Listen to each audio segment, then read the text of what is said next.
Woo! Alright, what is up everybody? I don't have a lot of time today, but I was able to sneak out for a few minutes trying to explore. I've got a little 10-mile loop plotted out here that should be mostly dirt, so we will see. But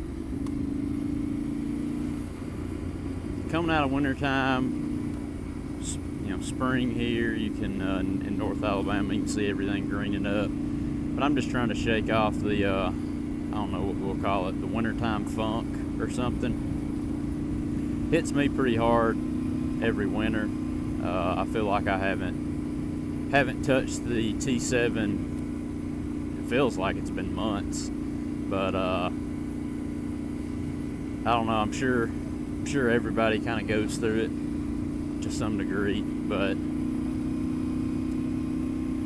North Alabama, you can pretty much ride year round, but you get, well, that sucked.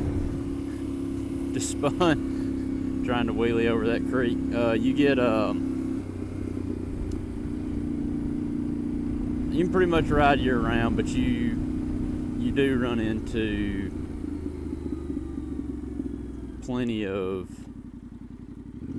say, weeks strung together where it's just below freezing nearly every day. Then you'll get a day or two in there where it breaks up above like 40, 45, and then you get a few more days below again. And so if you're riding off-road like dirt bikes,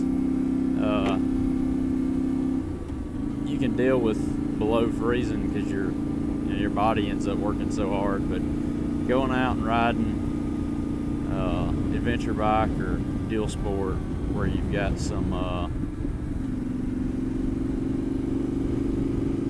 highway speeds involved, below freezing, I just don't mess with that. Dadgummit, I've already missed a turn.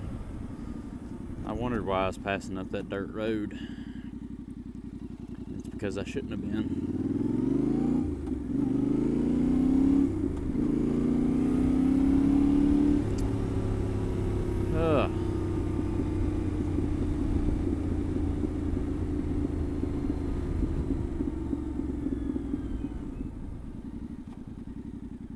But anyways, even when we get a day where it's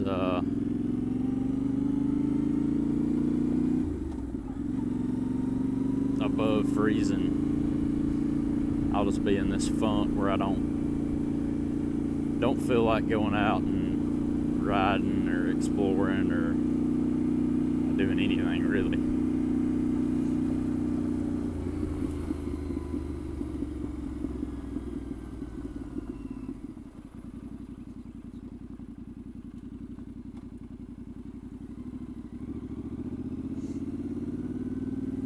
Neat little spot through here. I don't think I've ever been through here before.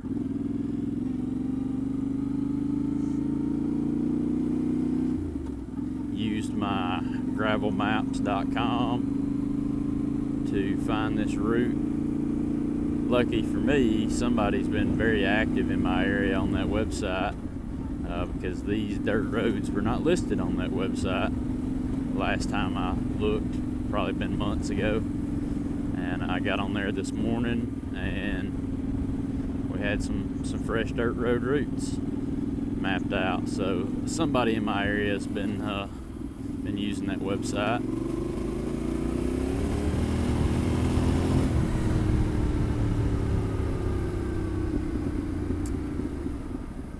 Before I forget, I always forget.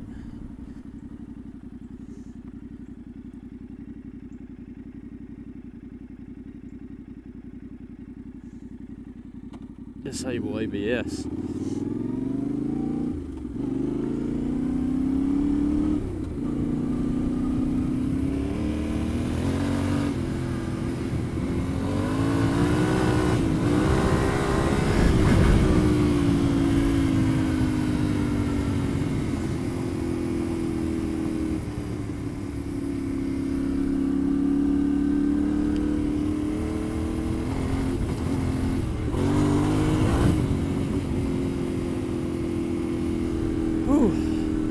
don't know. I feel it's kind of like working out though. People who are pretty avid about working out always say that if you won't feel like doing it if you'll just get out and go do it. You'll feel 100 times better. And I don't know, coming out of that wintertime funk, that's probably just get out, go ride, go do it, find somewhere to go or a destination. Man, I'm missing roads left and right. I'm using Beeline. I've exported my route from OnX off-road into Beeline, and Beeline doesn't really it's almost like it lags behind or something. Like you'll look down, I saw the left, but it appeared as though I was hundreds of yards from it when really I was like 100 feet from it. Anyway,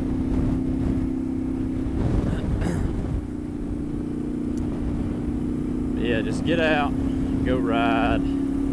I have to tell myself to do it kind of every spring. Otherwise, I feel like I'll just keep sitting around the house, not doing anything, not going out and riding.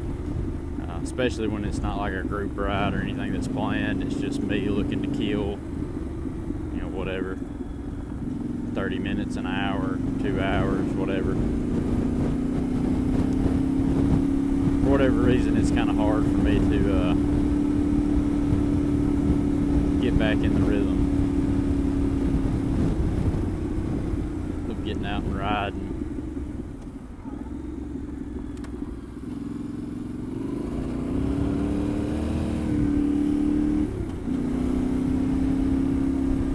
Which is something I love doing, just getting back to riding. I know I've mentioned also in some previous videos the old T7. I might have had some plans involved. I know I mentioned when I sold the XT that I was probably looking to get a KLX 300, and I went test rode one, and it just didn't really come to fruition, and ended up with that Royal Enfield Meteor. I didn't want to keep riding the T7 back and forth to work. I try to do a lot of commuting on motorcycle to and from work. I've got a long commute, and it's pretty much just flat, straight highways, more or less the whole way. So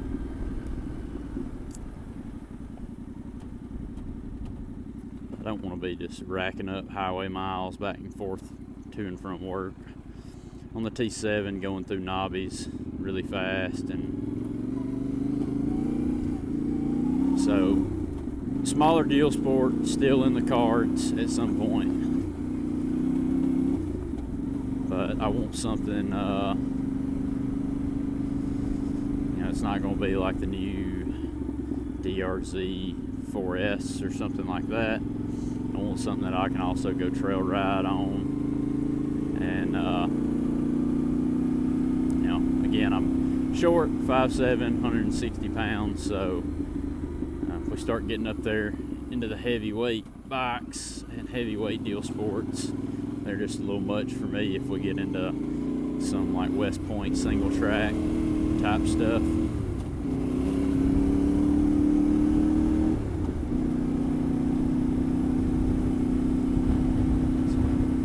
Not 100% sure what I'll get there or when I'll even get it, but time will tell.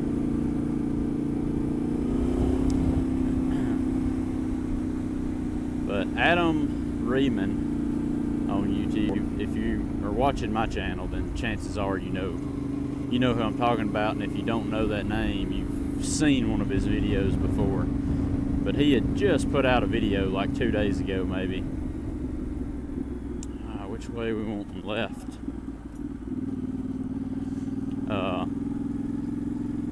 Where he wasn't necessarily talking about like coming out of a funk and getting back into riding, but he was just trying to simplify his riding. And I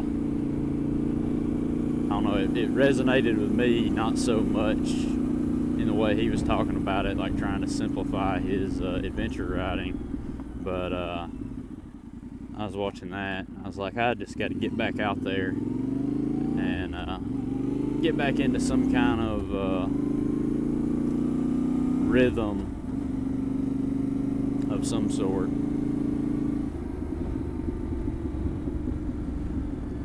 Of going out, riding, exploring. And if I do that, the rest will take care of itself.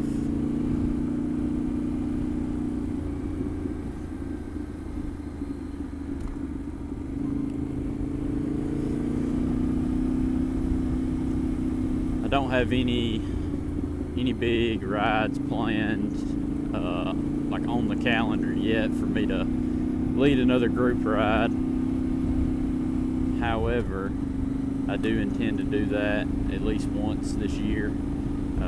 I've got my Waterloo, Alabama route mapped out, and I've ridden it a couple times on the XT. Still haven't ridden it on the T7, but that'd be a fun ride. Possibly get a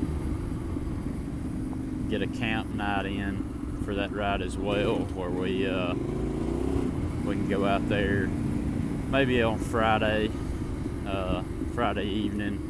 Everybody can meet up, or those that want to camp can meet up. I've got a free campground that's right there in Waterloo, and we could camp and then go out Saturday morning, hit the route.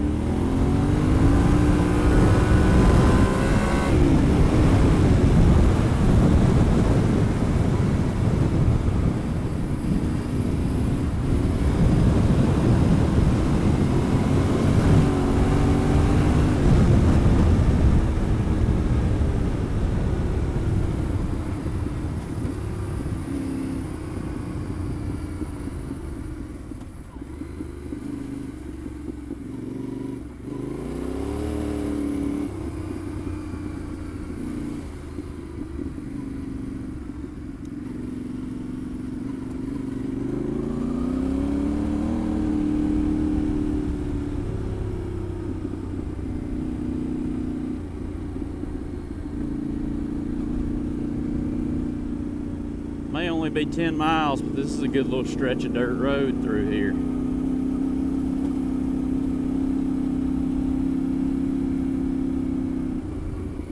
Real scenic this time of year as well.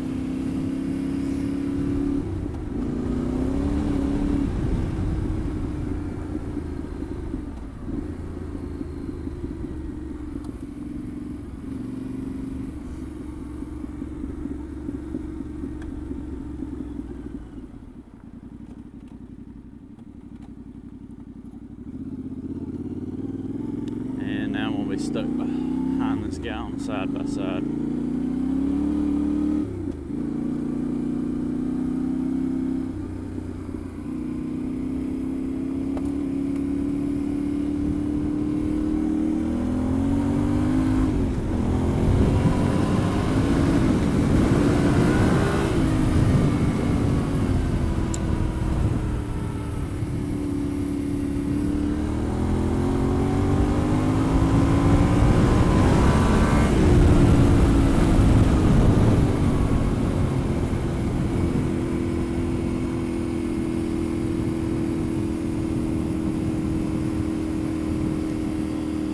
Guess right up there on that hilltop's where we came from, more or less. I didn't notice this dirt road down here, which we might have come further down that paved road that we wasn't looking out over this field. But anyway, yeah, just get out and ride. Something I need to take my own advice on. Jeez.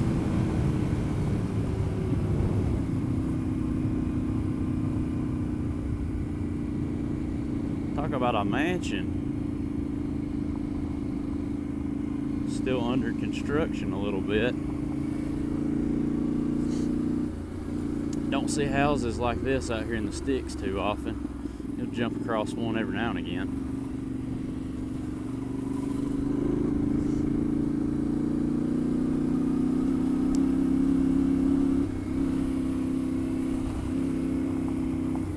So anyways, going back to the whole T7 might be leaving. I posted this thing up for sale, and I had a few hits on it. Possible trade offers for like KTM 690, and while that would be a step down far enough in weight and everything that I could definitely do a little bit more off-roading than what I'm comfortable doing on the T7, I thought to myself I need to just I don't know, quit being a girl, and when we go on rides where there's some rougher 2-track or something that I normally wouldn't go down on the T7, to just go. It's built for it. It can take a drop here or there. Whenever you buy a newer bike and one that's in good condition, I don't know, maybe everyone doesn't feel the same as me, but I just feel like it's hard to like, I don't want to be the first one to destroy it or crash it or drop it, and so that kind of weighs in your mind. And that's kind of one of them things that, you know, they tell beginner riders, like, you're better off buying used because you're probably going to drop it, you lay it over or something, and at least it won't hurt your ego if you had bought it new and done that. And that's kind of the mindset that takes over me whenever I've got something that's, you know, cosmetically nice, in great shape, and like, it just hurt my feelings to really bang it up. So I might be looking at throwing a set of crash bars on it, and not worrying so much about it anymore.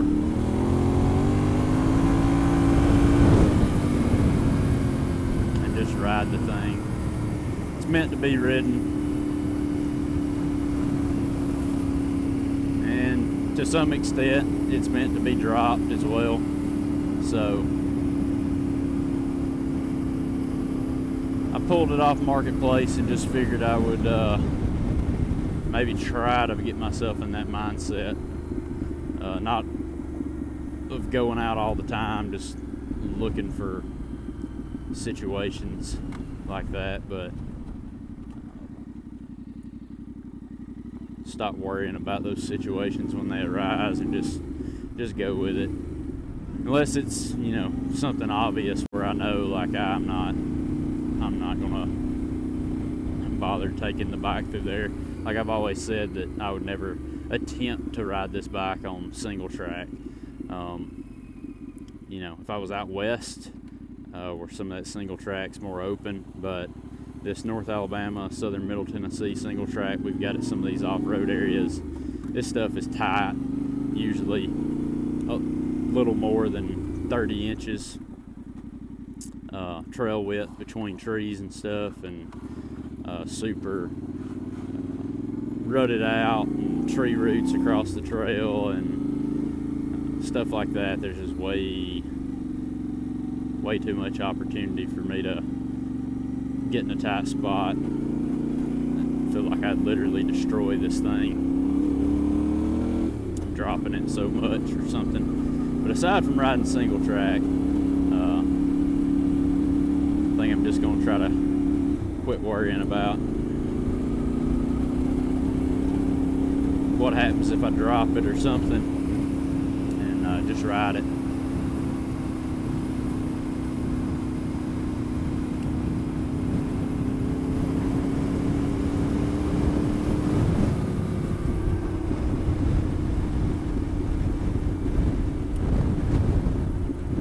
There's a good bit more dirt here than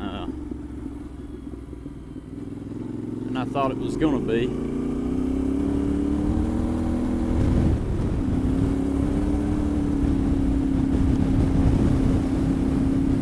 So again, check out gravelmaps.com. That's how I found this. It's how I find and have found literally all of my dirt road routes that are in and around my house that you see me riding often. That's how I piece together my longer rides or go out and lead people for a day. Same thing. It's gravelmaps.com. I'm sure there's probably some others out there that are very similar too. That's just the one I've tried and used and had pretty good luck with it. So I think we're finished. We're at the end of our route. So I'm probably going to U-turn it and ride that dirt route back just to stay off the highways because it's super windy today. So sorry about the road noise. Man, I know exactly where I'm at now. Dang. Alright, good stuff. So, exactly where I'm at. So, if you like the video, let me know in the comments. I always forget to say it, but you know, it does help to like the video, share the video, subscribe to the channel if you like the content. And if you're a little further north, y'all may still be in wintertime, but let me know what you think about the wintertime funk. I know y'all probably experience it to a way more degree than we do down here in the south. So for me to complain about it down here, I'm sure it seems very trivial in comparison. Some of y'all are still looking outside at a couple feet of snow potentially, depending on where you're watching this from. So it may not seem like I've got it that bad. It's already springtime here and about 75 to 80 degrees out today. So anyways, I'll stop rambling and we'll catch you on the next one.